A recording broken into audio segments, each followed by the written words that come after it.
এই টাকা দে। এ যা তো ভাই, কেবল দোকান খুলছি, বোন নিয়ে নাই, বিকে টিকে দিয়ে পারবো না, যা।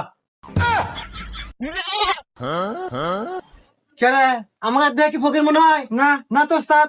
এই ভিক্ষা মানে তুই চিনিস আমাকে? আমি কেটা? আমি কাল্লু সভাপতির লোক, সিংকু মাস্তান। এই ওয়ার্ড এলাকা কাল্লু সভাপতির নামে চলে। এই এলাকায় ব্যবসা করে নিলি চান্দা দিতে হবে। এই চান্দা দে। এ হুমন্দির এখন থেকে আইলো রে। এ ভাই যা তো, এ বিকল ব্যবসায় লাল বাতি জ্বলে গেছে, মাথা মুথা ঠিক নাই। কি মাথা মুথা ঠিক নাই? এই এর কত বড় সাহস, ওর বলে মাথা ঠিক নাই? এই হন, এই এলাকায় ব্যবসা করে নিলে এবারে কাল্লু সভাপতির নামে চান্দা দিতে হবে। যদি চান্দা না দাস তোর ব্যবসা এনে গোটি আউট করে দেবো। না, এ হুমন্দিরা তো মাথা মুথা নষ্ট করে দিল রে। কোন আর কি সভাপতির নাম কয়? মুখাই গায়, তোকে চাঁদা দিতেছি। এই দেখ ভয় বলে পায় না। এই তো লাইন আছো। এই দে চান্দা দে। लेकिन एक सेकंड